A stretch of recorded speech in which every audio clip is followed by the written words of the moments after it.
Who do you think who are the top three most powerful players today who could probably shape the future? The most powerful person today in the world, the most powerful, is Xi Jinping. His country is less powerful than the United States, but there are no checks and balances on Xi Jinping. He has no term limits.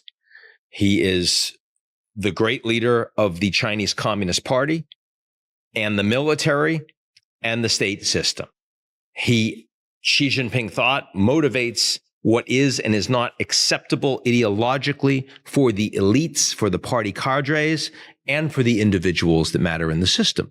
So, and he controls the second largest economy in the world with some of the most important technologies, some of which are leading the United States and everybody else. So certainly any one person who's the most powerful in the world today, it's Xi Jinping. Most powerful country, United States. Most powerful person, Xi Jinping. Not Donald Trump? Donald Trump is gone in 2029. The checks and balances on Donald Trump, half of what Donald Trump tries to do, the courts say no, right? So, I mean, the answer is no.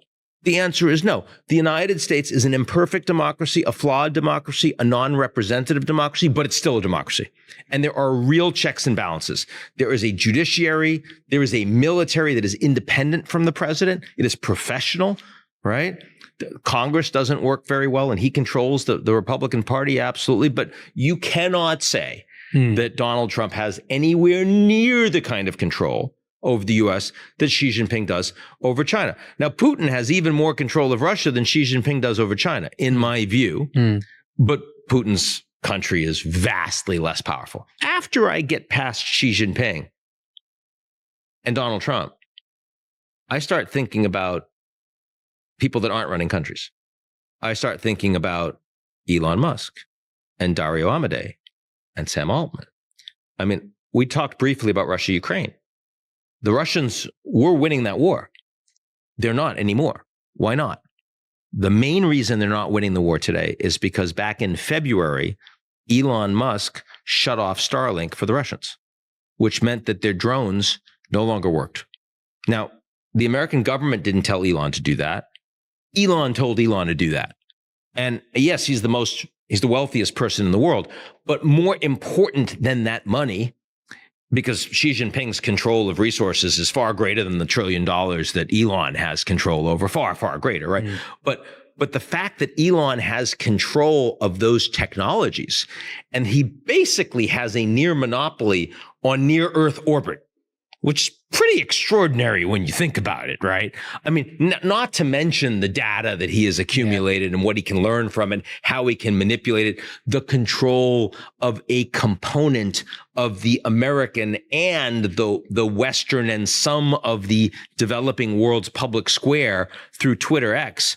I mean, that's a lot of power for one guy, right? So you got to put him, you'd certainly put him in your top 10. Yeah. I'd put the Pope up there.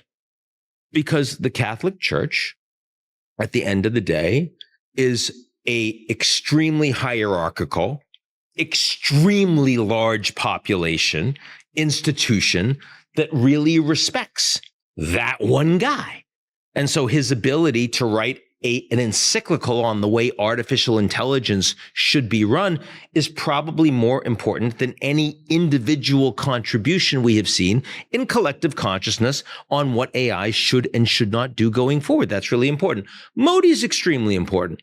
Why? India is a democracy. Yeah, but he's been in power now for well over 10 years, and he basically runs the system so that he's been able to develop a series of economic reforms and foreign policy relationships that have been consistent, that you can count on, like the India-Japan relationship, which is the most important relationship in many ways that India has in the world today. He's been able to do that in a way that many leaders of democratically elected governments cannot, because they don't have the consistency. They can't do the long term. I mean, I wouldn't put him on my top 3, but I put him in my top 10.